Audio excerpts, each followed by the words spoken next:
Oke, Assalamualaikum warahmatullahi wabarakatuh. Selamat siang, Bapak dan Ibu pembimbing kemasyarakatan dan hadirin semua. Sebelumnya perkenalkan, di sini saya Puspita dari Division for Applied Social Psychology Research yang akan mendampingi proses Bapak dan Ibu sekalian untuk lebih memahami mengenai buku manual pembimbing kemasyarakatan dalam proses pembimbingan perempuan dan anak tindak pidana terorisme.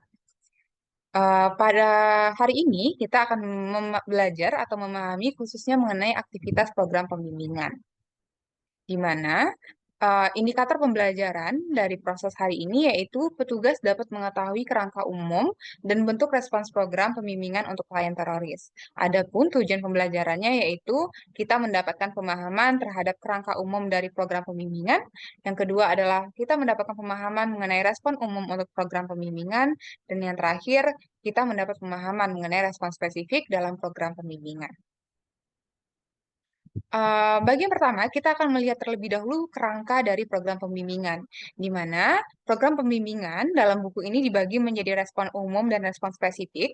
Respon umum sendiri itu adalah terkait dengan program yang dilaksanakan dengan menggunakan pendekatan sosial kognitif. Biasanya untuk respon umum sendiri, ini dilakukan untuk semua narapidana atau klien yang nanti akan Bapak dan Ibu bimbing.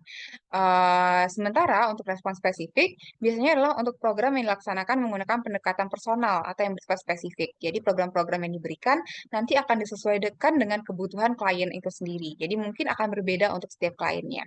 Adapun untuk respon umum, itu dalam buku ini akan ada 4 contoh, yaitu adalah fasilitas pertemuan awal, yang kedua konseling dasar, yang ketiga langkah untuk menghadapi klien, yang keempat membangun diskusi dan dialog. Sementara untuk respon spesifik itu ada mengenai kegiatan membangun konsep diri yang positif, mengelola emosi, resolusi konflik, perencanaan masa depan, lalu juga pelatihan keterampilan diri terkait hard skill dan lain sebagainya.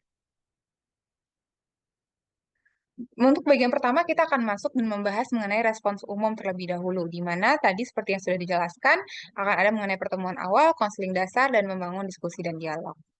Pertemuan awal. Pertemuan awal mungkin menjadi bagian yang paling penting dari proses kita bertemu dengan klien, di mana ini akan menentukan bagaimana impresi awal atau pandangan awal klien terhadap kita. Makanya bagian ini menjadi bagian khusus yang kami bahas dalam buku ini. Di mana dalam pertemuan awal ada beberapa poin yang penting untuk kita perhatikan. Yang pertama adalah kita perlu memperkenalkan diri dan peran yang akan dijalani. Jadi klien perlu tahu sebenarnya peran kita di sini dalam mendampingi mereka itu akan seperti apa. Lalu yang kedua adalah menjelaskan secara terbuka mengenai proses pembimbingan. Jadi tahapan-tahapan yang mungkin akan mereka lalui bersama kita itu harus dijelaskan dengan uh, cukup jelas sehingga mudah dipahami oleh klien itu sendiri. Yang kedua, melakukan asesmen untuk memahami kebutuhan dan merancang intervensi. Dan yang terakhir adalah menyepakati proses pembimbingan bersama dengan klien. Jadi, harapannya ini tidak hanya menjadi proses satu arah saja antara kita ke klien, tapi juga klien di sini bisa ikut terlibat dalam proses pembimbingan ini sendiri dan merasakan bahwa ini adalah proses bersama dan mereka ikut berperan untuk efektivitas nantinya. Yang kedua itu adalah konseling dasar. Bapak dan Ibu kalau melihat gambar ini mungkin yang terbayang seperti apa nih? Ada satu orang yang mungkin pikirannya kusut gitu ya, ada satu orang lagi yang di sini mencoba untuk mengurai. Nah, inilah proses yang terjadi ketika kita melakukan konseling dasar, di mana mungkin klien datang dengan kita tidak selalu dengan pikiran yang mungkin sudah paham masalahnya, sudah tahu harus melakukan apa, tapi kebanyakan klien biasanya datang dengan mungkin pikiran yang cukup kusut, tidak tahu udah harus mulai dari mana, masalahnya terlalu banyak, sehingga di sini peran dari pembimbing kemasyarakatan penting sekali juga untuk membantu mengurai dari pikiran-pikiran tadi dan juga perasaan-perasaan yang klien miliki. Nah, hal yang harus diperhatikan dalam pelaksanaan konseling itu sendiri, yaitu yang pertama kita harus mendengarkan tanpa menghakimi. Di sini klien tersebut juga manusia ya, kita juga manusia, kita perlu untuk mendengarkan mereka tanpa menghakimi kondisinya mereka. kita dengarkan terlebih dahulu untuk akhirnya kita bisa memahami dan secara utuh kondisi klien tersebut. Yang berikutnya adalah membangun rasa percaya. Ini menjadi penting sekali, terutama ketika kita bicara konteks klien, Bapak dan Ibu tidak hanya akan bertemu sekali. Jadi ketika kita bisa membangun rasa percaya, harapannya klien juga bisa lebih nyaman ke depannya untuk bercerita dengan kita. Bahkan tanpa kita minta, mereka bisa saja mengontak kita untuk akhirnya meminta kita mendengarkan cerita mereka. Makanya ini menjadi penting sekali. Lalu memberi rasa aman. Di sini mungkin klien-klien gitu ya, ketika misalnya datang ke Bapak dan Ibu ketika sudah keluar dari lapas nantinya mungkin mereka merasa ada yang merasa terancam, merasa mungkin mereka masih diikuti oleh kelompoknya yang dulu dan lain sebagainya. Di sini kita perlu menjadi ruang aman bagi mereka untuk bercerita dan meyakinkan mereka lagi bahwa mereka aman, mereka di sini nyaman gitu ya, dan apa yang mereka ceritakan itu tidak akan kita bocorkan selain untuk kebutuhan dari pengembangan program ke depannya. Berikutnya, memberikan informasi yang dibutuhkan, apapun yang mereka butuhkan, mungkin informasi terkait bagaimana mereka harus mengurus agar mendapatkan akses pendidikan kembali, akses terhadap kesehatan kembali, ini juga penting untuk kita bisa fasilitasi. Lalu menjaga hubungan profesional, di sini kita harus mengingat bahwa di sini peran kita adalah mendampingi klien, jangan sampai kita mungkin terbawa juga secara emosional sampai mengganggu mungkin ke kondisi kita juga sebagai pendamping, dan juga di sini tetap menjaga profesionalitas itu antara hubungan klien dan pembimbing kemasyarakatan gitu. Jadi tetap harus di sini mengingat peran kita sendiri dan objektivitas kita dalam melaksanakan tugas. Lalu membantu menyadari kekuatan klien. Ini juga jadi elemen yang penting karena mungkin ketika klien fokusnya ke masalah, kita juga harus bantu mengingatkan klien kembali mengenai kekuatan-kekuatan yang mereka miliki. Nah, untuk bisa Bapak dan Ibu melakukan konseling, kami juga telah memberikan beberapa contoh pertanyaan yang bisa digunakan. Di sini ada beberapa contoh yang sudah ditampilkan. Bapak dan Ibu mungkin bisa bertanya mengenai bagaimana perasaan Anda 1 minggu terakhir, apakah ada keluhan yang dirasakan beberapa minggu terakhir, perasaan ketika memikirkan tentang masalah tersebut bagaimana, lalu juga sejauh mana mereka bisa mengatasi masalah tersebut, dan kira-kira menurut mereka apa yang mungkin memperburuk kondisi tersebut sehingga di sini harapannya mereka bisa lebih terbuka juga untuk bercerita ya dengan adanya pertanyaan-pertanyaan ini. Ini bisa dilatihkan nantinya. Nah, berikutnya tentunya kita ketika bertemu klien challenging ya Bapak dan Ibu, kita nggak selalu bertemu dengan mungkin klien yang sudah bisa menjawab dengan elaboratif gitu ya pertanyaan yang kita berikan, sudah bisa memberikan jawaban yang mungkin bisa membantu masalah cepat selesai gitu, nggak selalu seperti itu. Mungkin kita bertemu dengan klien-klien yang berbeda-beda sehingga kita membutuhkan belajar juga mengenai teknik menggali informasi dari klien. Di sini ada beberapa yang bisa dilakukan. Yang pertama ada silent prop, di mana di sini PK bisa berhenti sesaat untuk menunggu penjelasan lebih lanjut. Jadi misalnya ketika klien bercerita, kita bisa memberikan anggukan seakan-akan kita memberikan tanda bahwa kita masih ingin klien untuk melanjutkan cerita, atau kita mungkin diam sehingga klien juga merasa, oh saya masih harus berbicara lebih banyak lagi. Lalu ada encouragement prop, di sini adalah memberikan dorongan dan perhatian kepada klien secara verbal. Jadi contohnya ketika mereka bercerita, setelah selesai kita sampaikan bahwa, oh seperti itu, lalu bagaimana gitu. Jadi kita mengencourage atau mendorong mereka untuk bercerita lebih lanjut di sini. Lalu berikutnya itu ada elaboration prompt, di mana elaboration prompt ini kita mengajukan pertanyaan untuk mendapatkan penjelasan lebih lengkap. Contohnya di sini tadi ada sempat menceritakan bahwa ada kendala kesehatan yang Anda rasakan. Bisa dijelaskan lebih lanjut mungkin terkait hal tersebut gitu. Jadi kita mengharapkan mereka menjawab dengan lebih detail lagi terkait kondisi yang mereka alami. Lalu ada clarification prompt, di sini memastikan jawaban klien. Jika jawaban terkesan selalu berubah, kita harus memastikan. Terutama mungkin ketika kita berhadapan mungkin di sini dengan klien teroris gitu ya, mantan klien teroris, kita juga perlu melakukan klarifikasi terhadap informasi yang mereka berikan. Apakah mereka benar-benar sudah berbaur kembali dengan masyarakat misalnya, kita bisa melakukan beberapa kali klarifikasi. Mungkin contohnya adalah, mohon maaf, saya masih belum memahami, bolehkah Anda jelaskan kembali misalnya, atau contohnya, oh ya berdasarkan pemahaman saya tadi berarti Anda sudah cukup bisa ya untuk berinteraksi kembali. Nah, boleh diberikan contoh mungkin atau misalnya apakah benar seperti itu yang Anda maksudkan gitu. Jadi kita bisa sampaikan seperti itu untuk mengklarifikasi. Lalu kesalahan bertanya, kita juga perlu memperhatikan bahwa kadang ketika melakukan konseling atau melakukan penggalian data dari klien itu nggak selalu kliennya mungkin yang salah karena tidak bisa menjawab gitu. Bisa juga karena kita melakukan beberapa kesalahan bertanya yang menghambat akhirnya klien tersebut bisa menjawab pertanyaan sesuai dengan apa yang kita maksudkan. Contohnya yang pertama itu ada bipolar trap. Itu adalah pertanyaan yang dirancang hanya untuk mendapatkan jawaban dan iya dan tidak. Contohnya, apakah banyak yang mengganggu pikiranmu 1 minggu ini? Klien bisa saja hanya menjawab, ya, tapi tidak menjawab lebih lanjut gitu. Jadi jangan sampai kita melakukan kesalahan ini.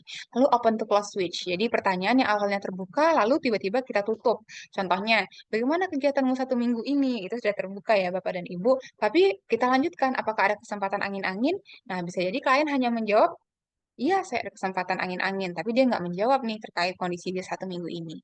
Lalu dia tell me everything. Dia tell me everything itu maksudnya adalah pertanyaan yang terlalu terbuka sehingga klien ini bingung mau jawabnya seperti apa. Contoh, ceritakan tentang dirimu. Mungkin dia bingung, dia harus cerita tentang apa nih? Tentang sifat dirinya kah, pengalaman masa kecil, atau pengalaman ketika dulu tertangkap mungkin. Jadi mungkin ini terlalu luas sehingga mereka bingung mau mulai dari mana. Lalu the double barrel in a question, di mana ini adalah memberikan dua buah pertanyaan sekaligus kepada responden dalam satu kalimat. Jadi tadi bagaimana kondisimu hari ini? Apakah sudah makan gitu ya? Ini ada dua pertanyaan tapi digabung sehingga mungkin klien hanya menjawab untuk salah satunya saja. Lalu, the leading push itu mengajukan pertanyaan yang mengarahkan responden untuk memberikan jawaban yang seharusnya. Jadi kamu tidak menikmati berada di sini ya, gitu. Itu kan leading Bapak dan Ibu. Kita mengarahkan mereka seakan-akan harus menjawab iya atau iya gitu ya. Saya tidak nyaman gitu. Bisa jadi ini jadi tidak tepat. Seharusnya kita membuka dengan pertanyaan, oke, bagaimana kondisi di sini?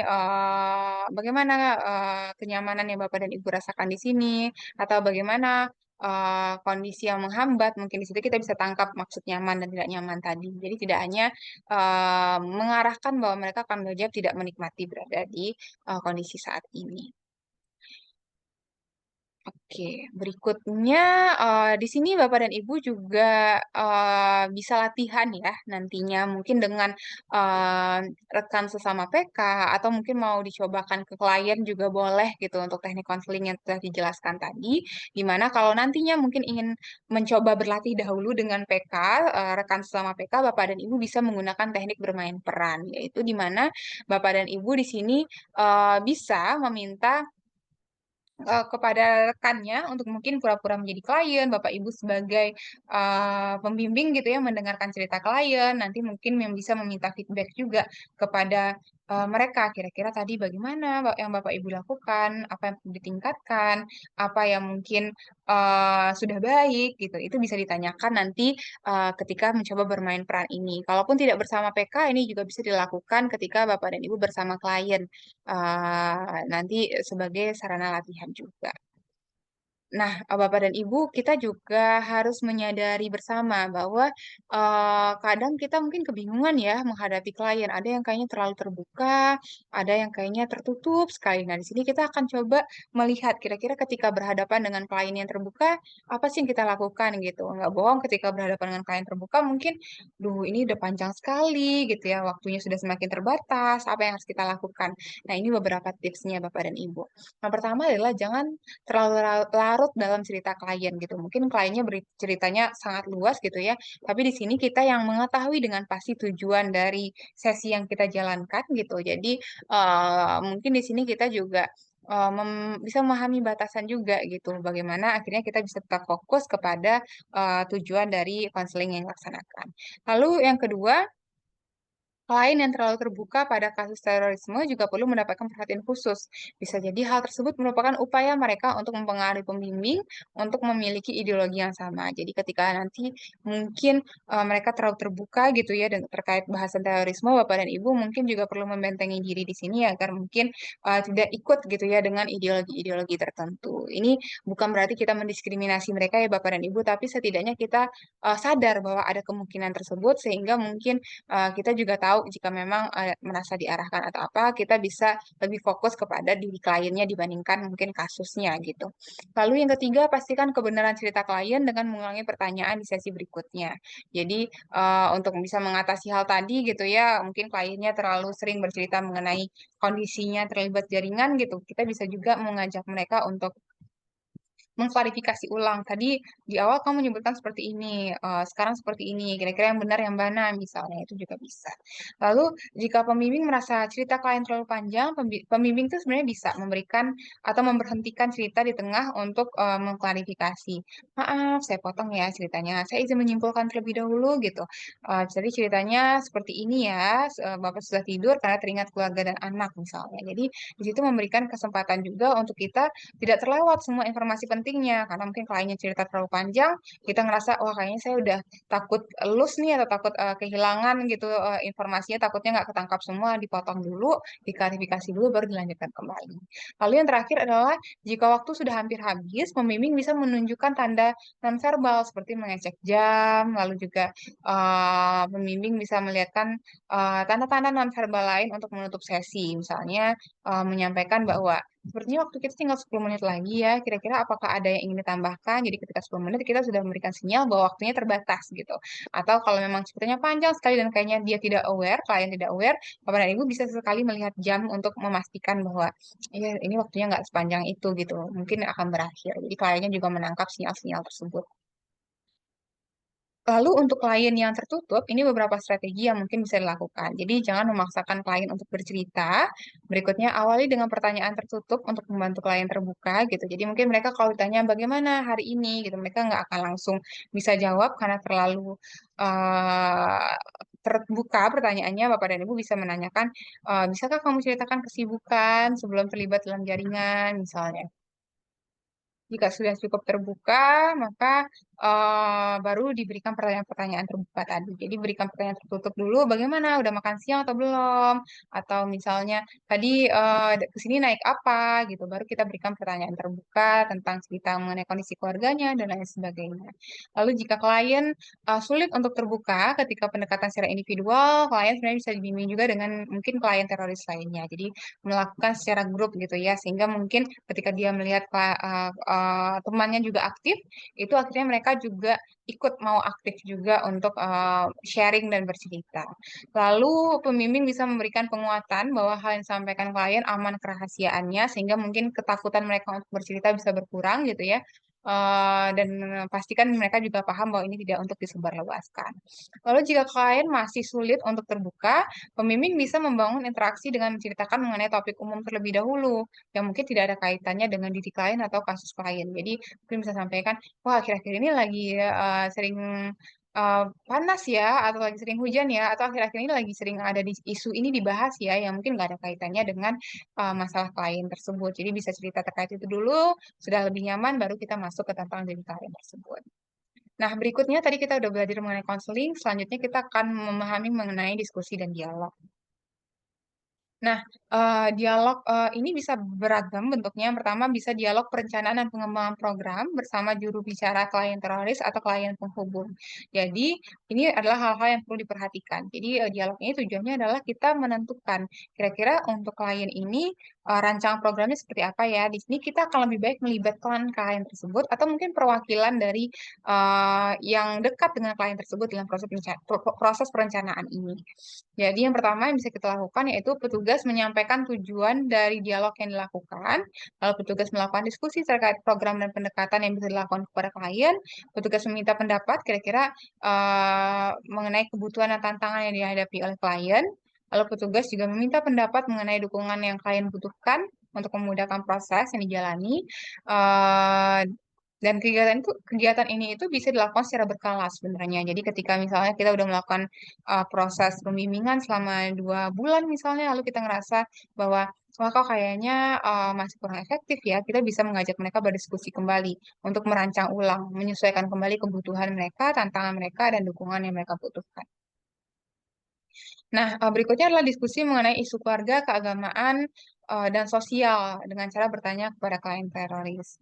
Eh, Caranya, ini ada beberapa yang perlu diperhatikan. Petugas menanyakan topik atau hal menarik yang akhir-akhir ini menjadi perhatian klien. Petugas menanyakan hal yang membuat klien tertarik dengan isu tersebut. Menanyakan bagaimana pandangan klien terhadap isu tersebut. Lalu petugas juga perlu memperhatikan bahwa proses setiap klien mungkin berbeda saat diajak diskusi. Dan di sini penting em, bagi petugas untuk memahami juga bahwa klien ini mungkin belum siap terkait isu tertentu dan lain sebagainya. Petugas juga bisa memberikan pandangan jika ditanya mengenai pendapat terkait isu tersebut. Jadi misalnya ketika klien mungkin belum mau membahas, petugas bisa memberikan, kalau menurut saya isu ini tuh menarik ya karena A, B, C, D, E gitu misalnya. Nanti baru kita minta klien kalau menurut Bapak dan Ibu bagaimana gitu. Lalu berikutnya kita akan masuk pada respon spesifik. Nah, respon spesifik ini bentuknya itu ada pembimbingan kepribadian dan kemandirian yang mungkin akan dielaborasi dalam bentuk contoh-contoh nantinya. Di mana yang pertama itu untuk pembimbingan kepribadian sendiri itu ada mengenai mengenal diri, mengelola emosi, resolusi konflik, di mana tujuan kegiatannya bisa dilihat pada layar, yaitu tujuannya adalah membantu klien mengenali kekurangan diri, membantu agar klien tahu konsep diri, dan bentuknya ini beda-beda ya Bapak dan Ibu untuk dewasa dan anak juga. Dewasa mungkin kalau untuk mengenal diri ada puzzle diriku, sementara untuk anak ada balon diriku, begitupun dengan mengelola emosi dan resolusi konflik juga ada beberapa perbedaan dari lembar kerja yang digunakan. Nah, ini bentuk-bentuk lembar kerjanya, Bapak dan Ibu. Ada puzzle diriku, balon diriku, untuk ini untuk perempuan dewasa, puzzle diriku, balon diriku ini untuk anak. Mungkin pertanyaannya lebih simpel, lebih ringan gitu ya. Sementara untuk lembar kerja emosi dewasa juga mungkin kita sampai bertanya mengenai hal apa yang menyebabkan perasaan muncul, apa yang dilakukan untuk mengelola perasaan tersebut, emosi dasar yang dirasakan apa gitu ya. Ya, di sini kita membantu mereka mengenali cara memberikannya bagaimana, kita tinggal meminta mereka silahkan diisi sesuai dengan apa yang kamu rasakan, kamu alami, tidak ada jawaban benar salah gitu ya. Kalau mereka isi, dari sini kita nanti juga bisa follow up, kira-kira kalau ada pernyataan atau hal yang tidak jelas. Lalu ini untuk anak, kalau anak mungkin lebih kita mudahkan gitu ya, kalau dewasa tadi harus menulis, harus mengidentifikasi perasaan, dengan detail gitu. Kalau anak mungkin kita berikan contoh-contoh situasi, di sini anak tinggal memilih perasaan mereka seperti apa. Misalnya, ketika orang yang tidak saya kenali menyapa saya di lembaga pemasyarakatan, saya merasa terkejut, saya merasa takut, anak tinggal centang saja. Ini juga ada di buku Bapak dan Ibu lembar kerjanya nanti bisa di print dan untuk digunakan kepada klien. Ini untuk konflik ada juga untuk yang bisa digunakan untuk anak dan dewasa. Jadi tinggal dipetakan saja membantu mereka memetakan kira-kira konflik yang mereka alami untuk setiap konteks ini tuh seperti apa. Jika ada kebingungan, nanti Bapak Ibu dia bisa membantu untuk menjelaskan juga.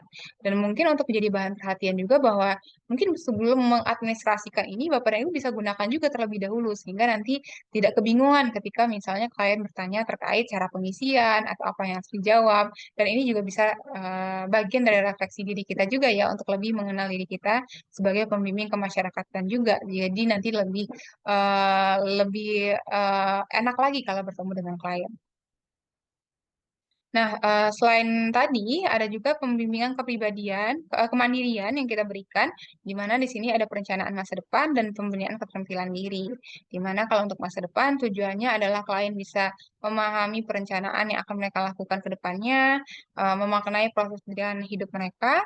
Bentuk kegiatannya ada lembar kerja perjalanan diriku dan juga lembar kerja rencana hidupku. Lalu untuk keterampilan diri itu juga tujuannya adalah membantu klien bersikap terbuka, mau bergaul, dan juga memiliki keterampilan baru untuk akhirnya nanti bisa reintegrasi dengan masyarakat. Untuk anak ada pelatihan keterampilan diri, untuk dewasa mungkin lebih kepada pelatihan keterampilan kerja. Nah, ini Bapak dan Ibu contoh dari tadi lembar kerja eh, perjalanan diriku. Jadi mereka tinggal isi perjalanan ini udah sesuai dengan kondisi atau pengalaman yang mereka miliki. Lalu untuk memastikan bahwa mereka benar-benar memahami apa yang harus mereka lakukan ke depannya, langkah-langkahnya, di sini kita juga meminta mereka menuliskan lembar kerja rencana hidup, di mana mereka meminta untuk memikirkan tujuan jangka pendek, menengah, dan panjang. Harapannya dengan ini proses reintegrasi nanti juga berjalan dengan lebih baik karena mereka memahami betul uh, apa yang mereka inginkan dari proses tersebut. Nah, catatan yang penting kita pahami dari proses ini ya Bapak dan Ibu, mungkin nanti setelah klien memahami perjalanan diri dan rencana hidupnya, petugas bisa memetakan juga minat klien tersebut. Jadi ketika tadi udah diisi, oh ternyata mereka itu nanti mau membuat usaha makanan misalnya. Mungkin kita bisa memberikan latihan memasak atau memberikan latihan bagaimana menjual secara online misalnya dari rencana hidup tadi. Jadi dari rencana hidup kita bisa menentukan nanti juga apa kegiatan pembinaan kemandirian yang ingin kita berikan. Dan kegiatan tidak perlu 100% mengikuti rekomendasi yang diberikan di sini ya Bapak dan Ibu. Bapak dan Ibu juga bisa menyesuaikan dengan kondisi di lapangan atau kebutuhan klien juga. Ini beberapa kami hanya memberikan sebagai contoh untuk diterapkan nanti di lapangan. Petugas juga bisa memberikan dengan lebih santai secara lisan. Jadi misalnya, oh kayaknya di tempat saya ada keterbatasan, susah untuk memprint gitu ya, Bapak dan Ibu bisa akhirnya menanyakan saja secara lisan, kliennya menjawab gitu. Dan tindak lanjut dari aktivitas ini dapat menjadi bagian dari penelitian kemasyarakatan juga nantinya. Nah, ini untuk pelatihan keterampilan diri anak. Mungkin ada pendidikan formal informal yang harus kita pastikan juga, di mana mitra kolaborasinya ada NGO, Dinas Pendidikan, dan Kementerian Ketenagakerjaan. Lalu catatannya lagi, pada klien anak, pendampingan pembimbingan ini kan sudah kita lakukan sejak di BAP dan sidang ya, Bapak dan Ibu, agak berbeda mungkin dengan perempuan dewasa. Dan pelatihan keterampilan ini dapat diberikan kepada anak binaan dalam menjalani proses pembinaan di LPKA dan pembimbingan di Bapas. Jadi pada prinsipnya nanti Bapak dan Ibu bisa memberikan rekomendasi sebenarnya kepada pihak lapas gitu ya berdasarkan nanti litmas yang dibuat. Mungkin anak ini kebutuhannya seperti apa itu sudah bisa dilakukan. Begitupun dengan dewasa. Jika ada rekomendasi untuk program-program ini dijalankannya nantinya justru di dalam lapas, Bapak dan Ibu bisa melampirkan program-program ini sebagai bagian dari rekomendasi litmas juga. Jadi fleksibel ini bisa Bapak Ibu gunakan sebagai rekomendasi dalam litmas atau bisa juga digunakan nanti ketika di Bapas. Nah, ini untuk dewasanya Bapak dan Ibu. Jadi ada pelatihan mengenai keterampilan kerja, ini bisa dipilih nanti, bisa disesuaikan, ditanyakan juga kepada kliennya, di mana mitra kolaborasinya di sini adalah NGO, Dinas Pendidikan, dan institusi pendidikan. Kalau ada keterbatasan terkait misalnya sumber daya manusia, atau misalnya terkait dana, dan lain sebagainya, berkolaborasi dengan mitra-mitra ini mungkin juga bisa membantu nanti untuk memaksimalkan agar program kita tetap sampai sesuai dengan kebutuhan klien, tapi di sini kita bisa berbagi resource gitu ya terkait keterbatasan yang kita miliki di lapangan dengan pihak-pihak kolaborator kita. Mungkin itu Bapak dan Ibu untuk bagian pembimbingan ini yang perlu diingat lagi di sini adalah ini proses yang mungkin akan berbeda untuk setiap klien. Mungkin kita yang juga harus peka di sini berempati dengan klien tersebut dalam memberikan program-program tadi juga. Jika ada program-program yang Bapak Ibu rasa belum ada dalam buku ini, nanti bisa Bapak Ibu kembangkan juga dengan format-format yang tadi sudah ada dalam buku. Jadi ini sifatnya adalah sebagai contoh, Bapak dan Ibu bisa mengembangkannya lagi sesuai dengan apa yang menjadi kebutuhan atau tantangan yang dihadapi oleh klien itu sendiri. Dan dalam prosesnya, sekali lagi berkolaborasi jadi hal yang sangat-sangat penting, dan fleksibilitas juga menjadi hal yang penting agar kita tetap bisa deliver memberikan program-program kepada klien walaupun mungkin dengan keterbatasan. Jika memang kliennya datangnya waktunya singkat misalnya, mungkin kita bisa sampaikan, oke, di pertemuan berikutnya saya boleh minta waktunya 30 menit atau 1 jam gitu. Jadi dalam buku itu juga ada berapa lama masing-masing lembar kerja itu harus dikerjakan. Jadi Bapak Ibu bisa baca lebih lanjut keterangannya di buku nanti untuk bisa memahami kira-kira untuk melakukan satu aktivitas butuh waktu berapa lama.